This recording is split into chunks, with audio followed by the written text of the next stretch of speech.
If a whale is a mammal and a duck is a dinosaur, a woodlouse is a crustacean, poodle is a wolf, and according to cladistics going down the tree of life, then clearly people are fish. Tess, welcome to People of Fish. You have published a paper called Fossilized Melanosomes Reveal Colour Patterning in Sauropod Dinosaurs. We'll get into it and everything that implies, but first let's do some groundwork. What is a sauropod and what are melanosomes? Well, so a sauropod is a very iconic dinosaur. They are the awesome, gigantic, long-necked dinosaurs, and of course, as a visual, there you go. This is a sauropod. Her name is Bucket, by the way. She's a Diplodocus. And as for what are melanosomes? Well, melanosomes are these little organelles. So inside of your cells, there are these things called organelles, and you can think of them as cell organs. And melanosomes are in your skin, and they hold melanin. So it is actually melanosomes, which hold melanin, that's responsible for the color of your skin. So everything from your hair, your eyes, your skin. My most recent research I am very, very excited for because this is actually the first published paper on sauropod color. It continues to show that sauropods are just incredibly bizarre animals, and we have been greatly underestimating how bizarre these animals truly are. Truth be told, we don't know what color they were. However, what we are seeing is proof that these animals could have had more complex color patternings and color using their melanin than we previously thought. As we're probably going to get into a lot more detail later. The reason why we're not really confident at the moment to say what color these things are is because we are seeing melanosomes that we were not expecting. The melanosomes that have been described in a lot of previous dinosaur fossils, usually you hear about two different kinds of melanosomes, right? There are pheomelanin-bearing melanosomes that are more kind of spherical, oblong, and they are usually very, very small. That's what creates ginger coloration, like what you see in Sinosauropteryx, right? But then you also have the rod-shaped melanosomes. This is the melanosomes that we were seeing in Microraptor, and that's how we knew it was like this beautiful, almost like a crow, just black color. Whenever we see a fossil color described as either red or it's black, right? But little do people know there's actually a much greater diversity of melanosomes than just those two. There are also things called platelet melanosomes. Now, platelet melanosomes come in a lot of varieties. Sometimes they can be hollow, sometimes they're solid, but what they all share in common is that they are melanosomes that are very, very flat. And that is really significant to us because in our Diplodocus skin, what we saw some typical melanosomes that were just oblong in shape, so that's something you might expect to see, maybe red or brown, ginger. But then we also saw melanosomes that were disc-shaped, so they were flat, and we were never expecting to see that. That brings these dish-shaped melanosomes to a side of Dinosauria, which previously you did not expect them to be. Yep, basically. Well, in this video, we're going to go into this paper, a bit more into the research, but as we've got Tess here, and as it's an area which most people don't really understand, we're going to get a broader understanding of what is sauropod skin, how does skin work, how do you study fossil skin, and of course, going into melanosomes and what we found. What you found, I'm not going to take credit. What Tess and her team has found, I have nothing to do with this. I'm just the town crier. But before we do that, Tess, please introduce yourself. Who are you? What's your background? Why do you know so much about sauropods? Hello, my name is Tess Gallagher, and I am a paleontologist. I currently work at the Edelman Fossil Park and Museum of Rowan University, and I specialize in dinosaur skin, specifically of Diplodocus. My previous work has focused on describing the novel integument of Mother's Day Diplodocus from Montana, working with Elevation Science Institute. What made this research so amazing and novel is the fact that, well, usually when you think about a sauropod, you think of an animal that has gray, wrinkled skin like an elephant. But alas, they did not look like that. In fact, they had integument that was nothing like any animal alive today. My friend here is Bucket the Diplodocus. She was my beautiful baby girl. She was created originally by paleoplushies. What makes Bucket so special is, well, she's based directly on my research on the diverse scales, and you can see a couple of those diverse scales here on her tail and back end. So these beautiful scales that you see going down here on her tail, these are scales that we actually know Diplodocus had. Can you just paint a picture of how these animals lived their life and how they might have come to this end, which has left them so wonderfully preserved for us to talk about today? Yes, so the Mother's Day Quarry, it's in Carbon County, Montana. This site, it's 150 million years old. It's from the famous Morrison Formation. Morrison Formation, that's where you get a lot of your classic dinosaurs like Diplodocus, Brontosaurus, Apatosaurus, Allosaurus, Stegosaurus.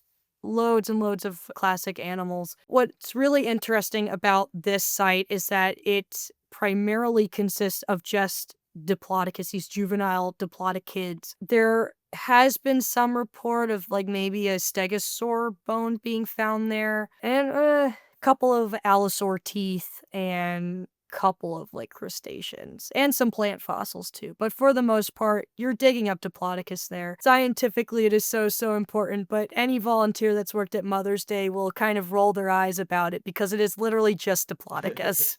But yeah, so how these animals came to their demise. Now, keep in mind, this is like kind of that general hypothesis based on what we see of the stuff there. Obviously, we can't actually see this happening.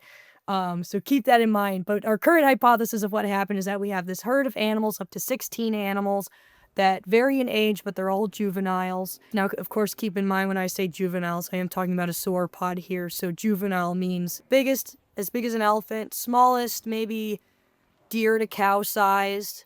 And they probably came up to this water source, but unfortunately for them, there was no water there. For some reason, maybe the rainy season was late that year, and these animals unfortunately passed away. And actually, great example, think of like ever seen a cow carcass out west where it's just skin and bone, basically what happened to these guys. And this is actually something we know happened because you can actually see this in the bones. The way that the bone is textured at Mother's Day, you can actually tell that the bone had been desiccated for several months. So they were there for several months, and we know that they were scavenged on because they have, of course, the allosaur teeth. But also, a really cool fun fact about the skin that I discovered, there's actually a very small theropod footprint on it. So some tiny little theropod at some point stepped on the skin. Maybe it was running away. Maybe it was like, maybe it was trying to eat whatever was left. Who knows? But some little guy stepped on the skin before it was preserved. So you had some other animals kind of probably, poking around, trying to see what other bits and bobs they could get off the bone, until finally all these animals were washed away by something called a debris flow. So a debris flow is, think of it kind of like a flash flood, but the water has the consistency of cement because it's just so chock full of sediment. So you have this stuff come in, and they're very, very dangerous. You never, ever, ever want to find yourself in a debris flow because you're basically going to get covered by cement. So you have this come on in, and it just tears these animals apart. Their corpses are just torn to pieces, and they were probably transported, I want to say, a mile or something, until finally they were buried, they were laid to rest where they are today, which is the Mother's Day Quarry. That is the original skin itself. That's the one that I dug up in 2019 with my mom. That's actually my foot right there in the picture. If you can see, they're all split into different sections, and you can see section A1, A2. That is actually where my chest was. Yeah. So I was just laying right there, and then I lift myself up, and I'm like, whoa! As there's this, big old piece of skin right underneath me. But yeah, so it's a nice big old piece of skin, and as I mentioned, there are all these different sections listed out here. Every section that you see represents a different scale pattern. It's nothing like you could have ever imagined. When I was writing the paper for this skin, it literally broke my mind. This thing had different scales everywhere you looked, right? So the skin in total, it's about 75 centimeters long, right? Not that big. And yet we saw 6 different scale types just everywhere. Everywhere you looked, there was something else going on. So and not only that, but we even saw scales that don't even exist in the modern day, and these are what I call globular scales.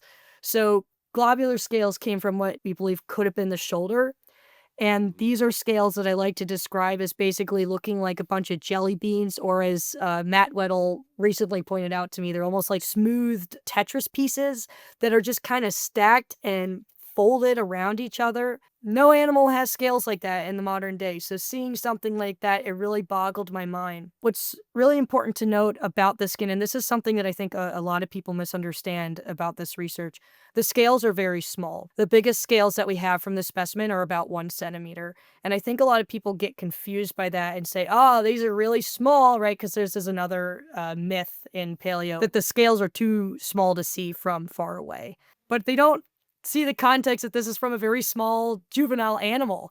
Everywhere you look on a crocodile, it has completely different scales. Look at its arms, look at its body, look at its back.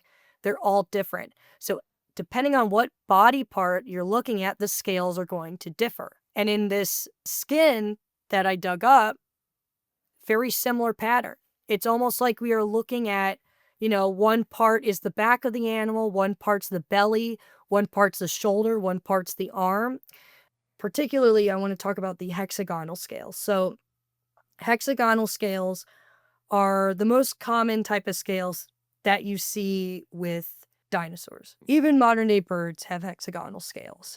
So the hexagonal scales that we saw on Diplodocus, they were about 5 millimeters wide, give or take a millimeter. We see hexagonal scales also from Mother's Day that are larger. We see them 10 millimeters, 20 millimeters. I'm pretty sure I've also seen them in collections that are 30 millimeters or 3 centimeters, which doesn't sound that big, but I can promise you right now, when you see those scales in person, they are massive. These animals would have changed proportionally as they grew. The hexagonal scales, of course, they would get bigger, but for all we know, the other scales could have changed drastically in size. The Quarry spines, the classic Diplodocus spines, they're like 10 centimeters. So they're like this. They're huge. They're massive scales. And they come in a whole variety of shapes and sizes. So just kind of mind-blowing where it's like, oh, the scales are too small to see. We wouldn't really notice it. No, this is a stupidly textured animal. If you want to know what an adult Diplodocus is going to look like, take an elephant and drape it in the skins of crocodiles. And imagine what is that going to look like. You're not going to say, oh, it's too small to see. No, you're going to notice a scaly elephant for sure. So that's how you should be thinking of these animals. How was the skin preserved to show so much detail? And I suppose also that kind of ties into how is skin structured? Yeah, the skin is actually remarkably well preserved. And this may sound really controversial to say, but the skin is actually technically better preserved than most of the feather fossils that you get from China. Now, I know that sounds like really controversial to say, but please let me explain myself here. So when it comes to the skin, right, if you see a picture of Mother's Day skin, and I hear this all the time, people are like, how the heck do you know that skin? I would never have told that skin. And it really does take time to learn how to identify this stuff, right? It's not always just beautiful, perfect skin that looks as brand spanking new as it did 150 million years ago.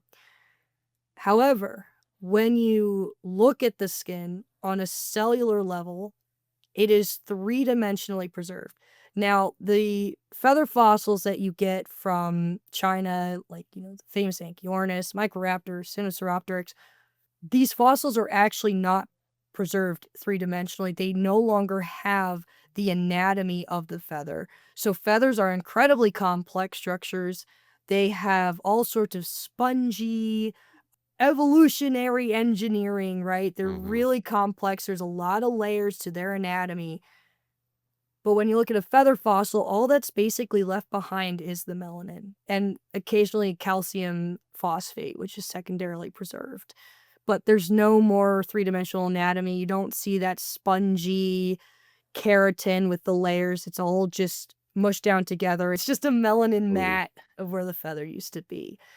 That's not happening here with our Diplodocus scales. The Diplodocus scales actually preserve the three-dimensional stratum corneum. So your stratum corneum is your outermost layer of skin. So if you touch any part of your skin, that's your stratum corneum, right? That's, yeah. Yeah. This is your stratum corneum. Beautiful, beautiful. We're a serious science show. Yes, we're very serious. So everyone hears at some point in their life, like, oh, your skin is made up of dead skin cells. That's your stratum corneum. And it essentially looks like all these like layered sheets, right? That are just stacked on top of each other. When we cut open the Diplodocus skin and we look at that, we see that preserved. And not only is that preserved, but we even see the melanosomes still within the stratum corneum. So here we have a beautiful close-up of those flaky stratum corneum layers that I had mentioned previously. Here, I mean, they are just such beautiful detail. And you can also see, if you look closely, you see these little globs. Either you see these ball-shaped impressions, or you see these rounded structures that are poking out. Those are the melanosome molds and impressions. So basically, what you are staring at in that image is on the cellular level, you are looking at dinosaur color patterning. So another thing that happens with other fossils that preserve melanin, like these feather fossils, the three-dimensionality is gone, and that can lose a lot of information on color. Melanin is not the only thing that's responsible for color. It's also how the melanosomes organize within that feather. Are there keratinous structures that are aiding in the color or not, etc.? That's all gone. Before this, the only scaly dinosaurs that have had their skin tested for melanin were ornithischians like Psittacosaurus, Borealopelta, and I believe at least one hadrosaur as well. And before that, we didn't really have that much data on their melanosomes. Borealopelta, we don't even know what their melanosomes look like. We only have the chemical signature for the melanin. And for Psittacosaurus, we have a couple of images of oblong-shaped melanosomes, and that's really it. But with our skin, we can see that level of detail, the melanosomes preserved in place, the actual three-dimensional color patterning right in front of our eyes. And that also leads into why the skin is a major pain in the butt. So Tess, tell me, why is the skin a major pain in the butt? It's because of how beautifully well preserved it is. So, of course, when we first went into researching the skin, we just assumed it would be like any other integument fossil, right? So usually you do a whole set of different experiments to look for melanin. And one of these is something called TOF-SIMS, or time of flight secondary ion mass spectrometry. So this was the first method that we attempted during my master's to look for melanin. And what this does is that it looks on the surface, right? It's looking for traces of melanin on the surface of an object. Now, when we attempted this, the results basically came back as sediment. And this was very, very confusing to us. It didn't make any sense because we're like, I'm pretty sure I put skin in there, not dirt. So why is it telling me it's sediment, right? Yeah. Well, it turns out the reason why the skin is so beautifully well preserved is because this stratum corneum was diagenetically replaced with clay minerals or aluminosilicates. So the skin is preserved as sediment, just like how dino bone works, right? It's preserved just like how dino bone is preserved. Now, that being said, it also made physically looking for melanosomes very difficult. On one hand, yes, it is incredibly amazing that we can see these melanosomes within a three-dimensional perspective and get somewhat of an idea on color patterning. But also, because the stratum corneum is there and because of how the skin is, well, patterned, sometimes we wouldn't see anything. We would just see these flaky layered sheets and we'd go, where the heck is the melanin? It's supposed to be here. Why can't I find it? And oh man. We did some additional research, scanning electron microscopy at Drexel University with Dr. Tabor Yam. And at first he was very, very excited to research on dinosaur skin. He's like, oh my God, I've never worked on dinosaur skin before. This is so exciting.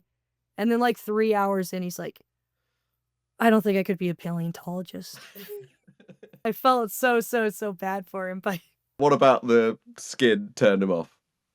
The entire science. well, we were looking, so the melanosomes, they're very, very small, even for melanosome standards. The melanosomes we see in Diplodocus, they are 1/3 the size of a typical melanosome.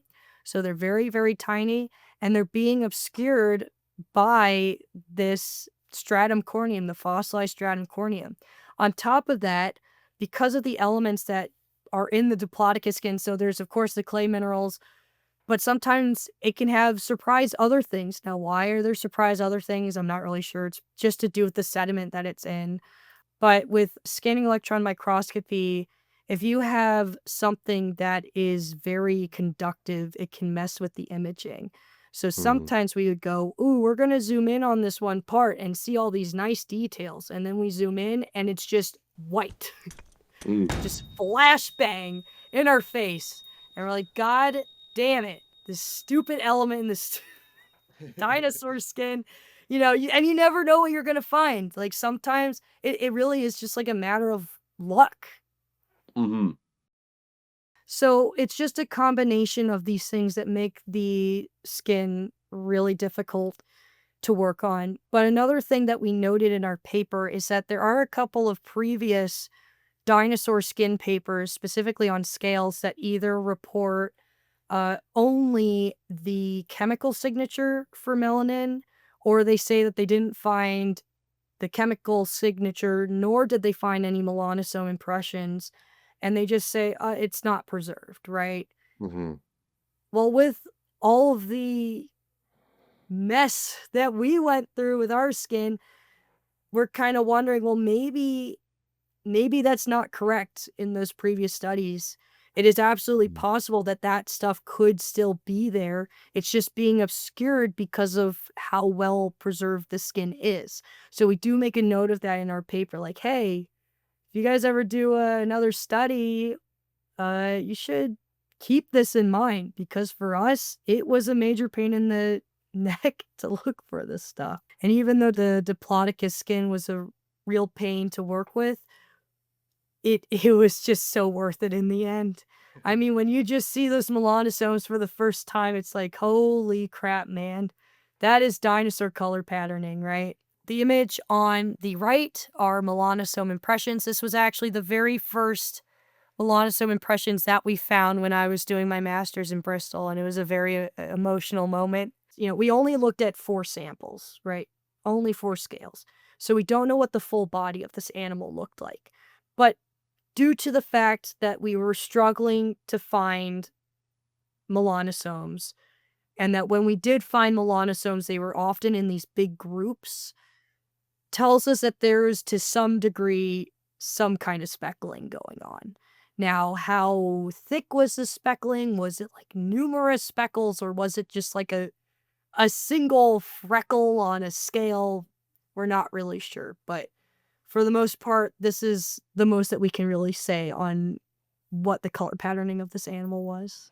And the artwork that I have here is a hypothetical interpretation of what that could have looked like. And again, we don't know how numerous these speckles would have been, but here in this artwork, we do our best to say, okay, here's a scale, and yeah, it's got little freckles and speckles all over. So you can kind of imagine maybe that this is what the animal would have looked like in life. But yeah, so these melanosome impressions here, they are oblong. They are the brown ginger, hypothetically, type of melanosome. And if you look on the left, you can see that there are these rounded things that are poking out, those are oblong melanosome molds, which hypothetically are responsible for creating the type of melanosome impressions that you see on the right.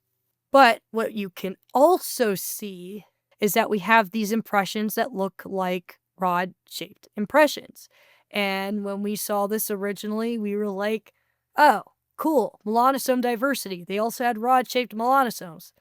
But where are the rod-shaped melanosomes? We don't see them anywhere. And this was especially odd because hypothetically the rod-shaped ones, which would have the black coloration, that's the eumelanin, are supposed to have better odds of preserving than the brown ginger type. So it was very curious to us that we weren't seeing them. But in the next slide, you're going to see what we learned were the creators of these impressions. So they were not made by rod-shaped melanosomes, but the beautiful disc-shaped melanosomes. So the top images here are from Diplodocus. And when we found these, that's when it clicked in our heads, okay, this is what's making those impressions. So we don't see any rod-shaped melanosomes, and to this day, I have never seen any rod melanosomes in the Diplodocus. We have only ever seen the oblong ones, and we've seen these. So we put 2 and 2 together, and we said, okay, these must be what's creating the impressions. Now, there are some key differences between these and platelet melanosomes that I do want people to keep in mind. They are smaller in size. They're not organized the same. But I do have here this lower image. This is from Kaihong Juji, which is the famous feathered dinosaur with a rainbow-colored head. And you can just see how similar these melanosomes are. Usually, flat melanosomes do point more towards iridescent or structural colors. But it's not just the melanosomes being there that create such an effect. It's also based on how they are organized and also how the keratin plays a role in the fracturing of light. And I know, of course, I'm throwing around this big buzzword, iridescence, but I'm going to stop anyone from going crazy here and say, no, we don't think these Diplodocus were iridescent. And there's a couple of reasons why. In our Diplodocus, like I was saying before, these melanosomes are not numerous, they're hard to find, and you usually find them within groupings, right? Also, when we find these disc-shaped melanosomes, they're usually intermixed with these oblong melanosomes.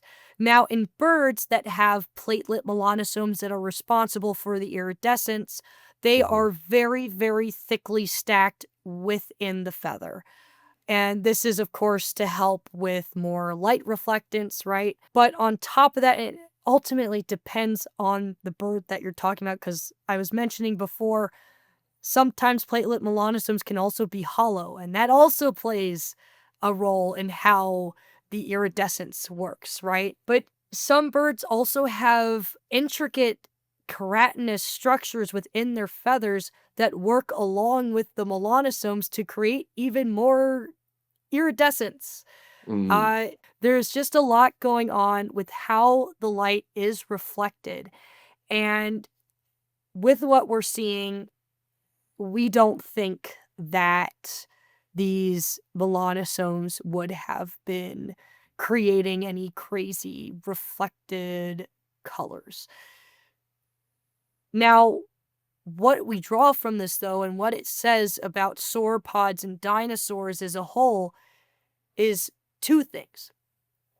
One, sure, these animals specifically would not have been creating iridescence, but what the heck are they doing with these melanosomes in the first place?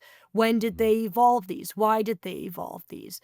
But it does beg the question, did they have a feathered ancestor that would have evolved these originally, or were these evolved completely independently? Platelet melanosomes are heavily attached to feathers. When we see platelet melanosomes today, we see them in feathers. We used to think that feathers were the only thing that could have such structures, but now we're seeing them in scales. So did Diplodocus originally get these from a feathered ancestor? Or did they evolve on their own? Well, maybe not, because here's the other thing we need to keep in mind, and that's the melanocortin system. The melanocortin system! Now, I'm not going to go too in detail about the melanocortin system because it has a lot to do with metabolism, and that is way beyond the scope of this paper. But the melanocortin system plays a very huge role in your metabolism. Now, it is also responsible for the creation of your melanosomes. And something that has been noticed in animals that have diverse melanosome shapes, they also tend to have a high metabolic rate. Now, it has been hypothesized for years now that juvenile sauropods would have a high metabolic rate because they had very fast growth rates. Sauropods were growing basically as fast as mammals and birds. And now we see in these juvenile sauropods that they have melanosomes of different shapes. It could just be that this is the first indirect evidence that we have of juvenile sauropods having a high metabolism. And this does bring up the question of, well, maybe sauropods independently evolved flat disc-shaped melanosomes simply from their high metabolic rate. So that's kind of the hypothesis that I think people might be arguing about for the next couple of years. You approached that from flat melanosomes would have come from a feathered ancestor. Is it possible that a scaled ancestor would have developed these flat melanosomes, and then as scales developed into filaments and feathers, then that kind of gets carried through? Oh, maybe. Maybe. Who You heard knows? it here first, guys. If anyone wants to do that kinda paper. like, now that's yeah, yeah, that's kind of the thing, and, well, what we're learning here today, and what we learned previously as well a couple of months ago from an animal called Mirasaura, right? That's the Triassic Trypanosaur, and Trypanosaurs, they're not dinosaurs. They are very, very bizarre reptiles that are like a bizarre chimera of a bird and a chameleon and a badger. They're just weird animals. But one had structures that looked very similar to feathers. Now, they aren't true feathers, but they looked similar to feathers, and they had melanosomes that were also what you would expect to see in feathers. So here we have an animal that's doesn't even have any modern reptilian relatives. It's actually, I believe they're outside of Sauria, so they're very far removed. And yet they too have very bird-looking melanosomes. And of course, now we have a true dinosaur, Diplodocus, that also has melanosomes that look kind of similar to what you see in birds. What we're starting to realize is that, well, birds get a lot of hype. And to be fair, birds are cool. I like birds. We love birds. But we kind of treat them like they're these special animals that they're like, oh, they're the only things with platelet melanosomes. They're so special about that and yada yada. Well, maybe birds aren't as special as we think. With any research you ever do, you want to get as much evidence as possible for your cool new idea. So something that we were asked during review is, how do you know that these melanosomes aren't like something else? Or how do you know these weren't just melanosomes that were flattened during the preservation process? For that latter question, it's very easy to answer that because we find them next to normal-looking melanosomes in multiple occasions. And you have to remember that these things are on the scale of, like, bacteria. So that's some very precise squashing going on if one melanosome is flat and then the one a bacteria length away is not, right? Yeah. But also, of course, it's important to show the elemental mapping. So, as I mentioned previously, in bird feathers, you have structural components, keratinous components that can add to color production. And of course, we were asked by a reviewer, how do you know this isn't something akin to that? And of course, we said, well, if this was something keratinous, it would not be preserving as carbon like how we are seeing here. Whenever we do elemental mapping on these disc-shaped objects, they show up as just carbon, and that's it. And no aluminum or no silica. So that was telling us they're melanosomes, right? But again, it's important to keep in mind that as awesome as it is and mind-blowing as it is to put these two together and go, holy crap, they look so similar. The Diplodocus ones are smaller, and they're not organized the same way, and they're also in a scale. So still, probably not iridescent. I don't know what color it is, but it's still really cool to see. I don't know, Tess. I'm looking forward to some very speculative paleoart where they're just glittering in the Oh god, Mesozoic I sun. know, But- I know. As I can, I'll do my best to put in as many, cautions as I can, but I know I can't stop people from drawing the iridescent Diplodocus. I know everyone's gonna do it. See, when I first like my SVP abstract when we originally talked about the ginger melanosomes, when I first posted about that on Twitter, all of a sudden, I wasn't thinking much about it. I'm like, yeah, hey guys, I'm working on melanosomes, whatever. And then all of a sudden my Twitter feed is full of ginger Diplodocus. And that was just an abstract. It was just an abstract. So yes, I know I'm ready for the onslaught of colorful sauropods that are going to be thrown my way. So I look forward to it, though. I look forward to it. Do you just want to do a caution, look down the camera? These guys are not iridescent, but maybe some other one was. I don't think that's a very good caution. I think might have thrown hell to the wind with that one. I don't think anyone's going to listen to me. I think they're all just going to go crazy. But you know what? I'm sure we're going to get some beautiful artwork out of it. So there is a positive. With that in mind, what do you think they look like? And oh my goodness, your paper has an illustration attached to it. Look at this, it's beautiful. Can you talk us through it, please, Tess?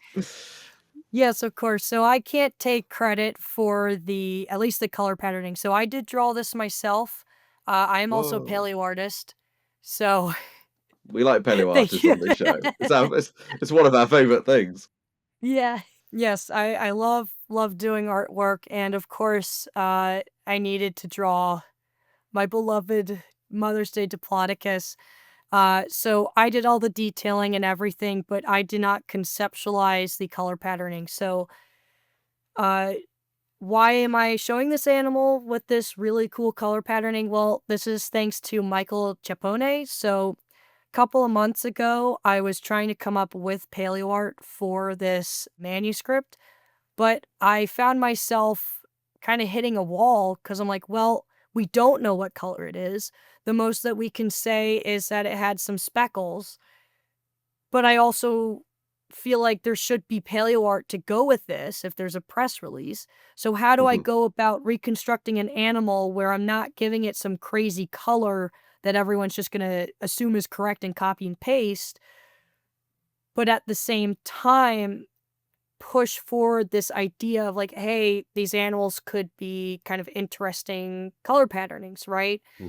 And I was really, really struggling. I went through like multiple iterations through Photoshop, and I'm like, oh, I don't know. Like originally, my original concept for the color was like gray, but it had like red and black speckles all over, and I'm like, I'm not really sure if I'm feeling that.